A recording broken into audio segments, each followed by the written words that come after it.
ICC ने इस साल होने वाले टी20 वर्ल्ड कप के लिए कुछ इंपॉर्टेंट रूल्स और अपडेट्स जारी किए हैं। इसके अलावा टी20 वर्ल्ड कप 2026 जो कि इंडिया और श्रीलंका में खेला जाएगा, उसके क्वालिफिकेशन सिनारियो पर भी आईसीसी ने कुछ इंपॉर्टेंट अपडेट्स दिए हैं। इस वीडियो में हम इसी को जानेंगे। पहले अगर इस साल होने वाले टी20 वर्ल्ड कप जो कि यूएसए और वेस्ट इंडीज में खेला जाएगा, उससे जुड़े हुए अपडेट्स की चर्चा करें तो जो पहला अपडेट है आईसीसी के द्वारा, वो है स्टॉप क्लॉक रूल को लेकर। स्टॉप क्लॉक रूल जिसको आईसीसी ने दिसंबर 2023 में इंट्रोड्यूस किया था और अप्रैल 2024 तक उसको टेस्टिंग फेज में दिया गया था। टी20 वर्ल्ड कप से वो लिमिटेड ओवर के क्रिकेट में लागू कर दिया जाएगा परमानेंट। अब ये स्टॉप क्लॉक रूल क्या है इसको समझते हैं। इसमें क्या होता है कि ग्राउंड पर एक इलेक्ट्रॉनिक स्टॉप क्लॉक लगी होती है जिसमें 2 ओवरों के बीच 1 मिनट का टाइम मिलता है फील्डिंग करने वाली टीम को। मतलब 1 ओवर हुआ तो दूसरे ओवर को शुरू होने में केवल 1 मिनट का टाइम मिलता है। 1 मिनट के अंदर अगला ओवर शुरू हो जाना चाहिए और ये स्टॉप क्लॉक वहां पे 60 से 0 तक का काउंटिंग करता रहेगा और 1 मिनट के अंदर ही बॉलिंग करने वाली टीम को अगला ओवर शुरू कर देना होगा। अगर ऐसा करने में बॉलिंग करने वाली टीम फेल होती है तो 2 बार वार्निंग दी जाएगी। अगर उसके बाद भी ऐसा होता है तो 5 रनों की पेनाल्टी दी जाएगी। जो बैटिंग कर रही होगी टीम उस पे उसके स्कोर में 5 रन ऐड कर दिए जाएंगे। ये आईसीसी का नया रूल है। इससे पहले क्या होता था कि जब ये रूल ट्रायल में था तो डेथ ओवर्स में जो फील्डिंग करने वाली टीम होती है, अगर वो स्लो ओवर रेट करती थी तो उनको आखिरी के ओवर में एक्स्ट्रा फील्डर अंदर लेना पड़ता था। लेकिन अब ये 5 रन का रूल आईसीसी ने इंट्रोड्यूस किया है। 5 रन की पेनल्टी दी जाएगी अगर एक ओवर के एक 1 मिनट के अंदर ओवर को शुरू करने में फेल होती है बॉलिंग करने वाली टीम। कुछ सिचुएशन ऐसे होंगे जिसमें इस रूल के लिए एक्सेप्शन होंगे। उसमें अगर 2 ओवर के बीच कोई विकेट गिरता है और नया बल्लेबाज खेलने आता है अगला ओवर, तो उस केस में इस रूल से एक्सेप्शन दिया जाएगा फील्डिंग करने वाली टीम को, क्योंकि इसमें उस टीम का कोई रोल नहीं है इस टाइम को वेस्ट करने में। इसके अलावा कोई ऑफिशियल ड्रिंक ब्रेक अनाउंस होती है तब भी ये रूल मान्य नहीं होगा। इसके अलावा कोई ट्रीटमेंट हो रहा है, प्लेयर का कोई चोटिल हो गया है, तो अंपायर इस रूल को फॉलो नहीं करना होगा फील्डिंग करने वाली टीम को। इसके अलावा कोई ऐसी सिचुएशन आती है जहां पे फील्डिंग करने वाली टीम के कंट्रोल में जो ना हो, beyond the control of fielding side हो, उस केस में भी ये एक्सेप्शन के तौर पर देखा जाएगा। तो ये कुछ सिचुएशन ऐसे हैं जहां पे ये स्टॉप क्लॉक रूल मान्य नहीं होगा। इसके अलावा जो बॉलिंग करने वाली टीम होगी उसको स्ट्रिक्टली इस रूल को फॉलो करना होगा। इससे क्या होगा कि जो मैच का कंप्लीशन टाइम है उसको कम किया जा सकेगा और टाइम पर मैचेस खत्म होंगे। इसके अब तक टेस्टिंग पीरियड में जो भी डेटा आया है उसमें पाया गया है कि अप्रॉक्स 20 मिनट का टाइम सेव हो रहा है पर मैच।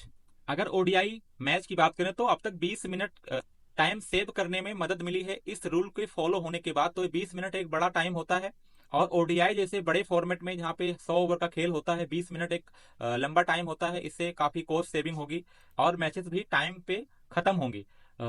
तो अब आईसीसी वर्ल्ड कप 2000 टी20 वर्ल्ड कप 2024 से स्टॉप क्लॉक रूल दोनों फॉर्मेट में टी20 और ओडीआई दोनों में लागू कर दिया जाएगा आईसीसी की तरफ से।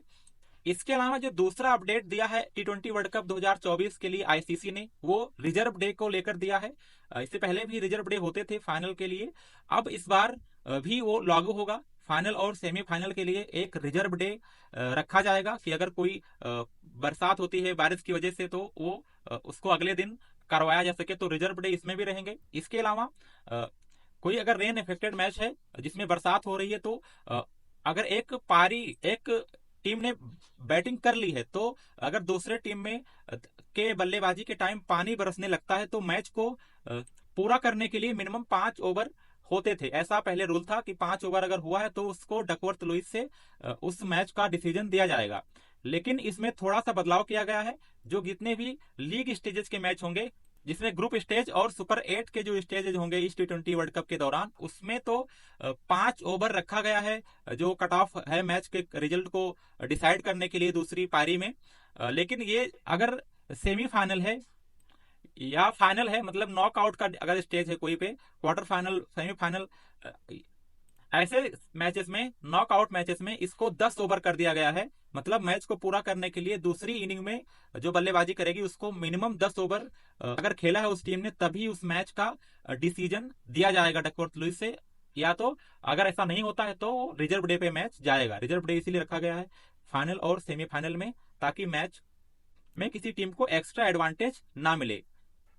तो टी20 इस साल के टी20 वर्ल्ड कप को लेकर ये अपडेट्स थी। स्टॉप क्लॉक रूल, उसके बाद रिजर्व डे, और ये 5 और 10 ओवर का जो रूल है मैच को कंप्लीट करने के लिए।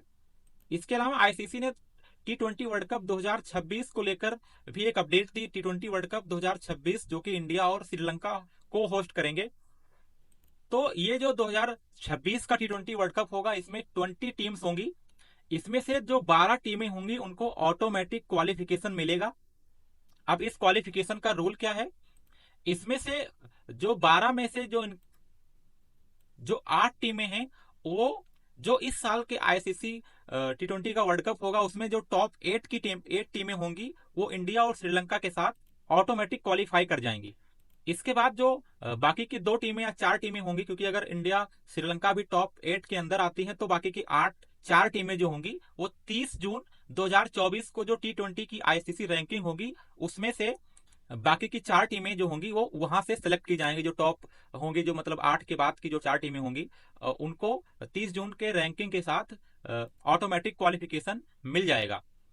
इसके अलावा जो 8 टीमें होंगी उसके लिए रीजनल क्वालिफायर्स होंगे जैसे पहले होते थे। उसके बाद वो टीमें भी आईसीसी टी20 वर्ल्ड कप 2026 के लिए क्वालिफाई करेंगी। तो 20 टीमें होंगी जिसमें 12 ऑटोमेटिक क्वालिफाई करने वाली टीमें होंगी और 8 के लिए क्वालिफायर मुकाबले खेले जाएंगे। तो यही थे इंपॉर्टेंट अपडेट्स जिसे आईसीसी ने रिलीज किया था टी20 वर्ल्ड कप 2024 और 26 को लेकर।